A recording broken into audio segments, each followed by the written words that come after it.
Hi అండి. ఈరోజు నేను మీకు హెల్తీ, టేస్టీ అయినటువంటి స్నాక్ అండి. ఇది పిల్లల హెల్త్‌కి చాలా చాలా చాలా మంచిదండి. ఇప్పుడుండే పీరియడ్‌లో పిల్లలకి ఇది చాలా మంచి స్నాక్స్ అండి ఇది. మనం ఓన్లీ నువ్వులేస్తే పిల్లలు ఇష్టపడరండి. ఇలా ట్రై చేయండి. చాలా టేస్టీగా ఉంటది. చూసారా? ఒక పెద్ద బౌల్ నిండా నువ్వులు తీసుకున్నానండి నేను. దీంట్లో 1/4 శనక్కాయ పప్పులైతే తీసుకున్నానండి. అలాగే ఒక 5, 6 జీడిపప్పులు, దాంతో ఒక 2 యాలకులు, అంటే నేను ఈ క్వాంటిటీకి చెప్తున్నానండి. అలాగే ఇప్పుడు 1 కప్పు నువ్వులు తీసుకున్నాం కదండీ!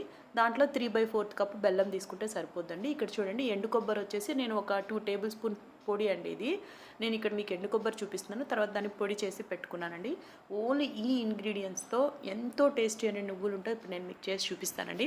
చూసారా అండి? ఇక్కడ నేను నువ్వుల్ని ఆల్రెడీ దోరగా వేయించుకున్నానండి. మనకి మంచిగా వేయించేటప్పుడు మంచి స్మెల్ వస్తుంది. అంతవరకు వేయించి చల్లారబెట్టేసుకొని, ఇలా ఫస్ట్ నువ్వుల్ని మాత్రమే మెత్తగా వేసుకోవాలండి. నేను చూపించినట్టు వేసేసుకొని ఒక బౌల్లోకి అయితే తీసేసుకోవాలండి. ఇప్పుడు అదే మిక్సీ జార్లోకి నేను ఇక్కడ చూపిస్తున్నాను చూడండి, ఎండు కొబ్బరి అయితే అలాగే వేయకూడదు. నేను మనం తీసుకున్న ఎండు కొబ్బరి ఉంది కదండి బౌల్లో, ఒక 2 టేబుల్ స్పూన్స్ దాన్ని పౌడర్ చేసేసానండి. ఇప్పుడు దీంట్లోకి మనం తీసుకున్న శనక్కాయ పప్పులు, అలాగే జీడిపప్పులు, 2 యాలకులు కూడా తీసుకున్నాం కదండి, అది అంటే ఈ క్వాంటిటీకి ఇంత సరిపోద్దండి. మీరు ఇంకొంచెం ఎక్కువ కావాలన్నా యాడ్ చేసుకోండి. ఇది కూడా మెత్తగా పౌడర్ అయితే చేసేసుకోవాలండి. ఇప్పుడు బెల్లం అయితే లాస్ట్లో యాడ్ చేయాలండి, ముందే యాడ్ చేయకూడదు.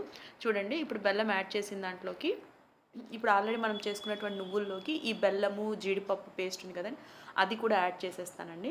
ఇప్పుడు ఒకసారి మొత్తం మిక్స్ చేశాక మళ్ళీ మొత్తం తీసి ఒక్కసారి మళ్ళీ మిక్సీలో, ఎందుకంటే ఆ నువ్వులు, ఈ బెల్లము, జీడిపప్పు మిశ్రమం మొత్తం కలవాలంటే ఇంకొకసారి మిక్సీ మెత్తిగా కొట్టాలండి. ఒకసారి చూడండి, నేను కొట్టాక ఒక్కసారి దీన్ని అంతటిని ఇట్లా బాల్ లాగా చేస్తే చూసారా ఎంత బాగా స్మూత్గా వచ్చిందో. అంతే అండి, మన నువ్వులుంట అయితే రెడీ అయిపోయింది. చూసారా, చూడ్డానికి ఎంత నోరూరించేలాగా ఉందో. మీరు కూడా ఈ విధంగా ట్రై చేయండి. మీ పిల్లలు నువ్వుల స్మెల్ కూడా ఉండదండి. చాలా టేస్టీగా ఉంటుంది, చాలా హెల్తీగా ఉంటుంది. ట్రై చేయండి, లైక్ చేయండి, షేర్ చేయండి, కామెంట్ చేయండి. థ్యాంక్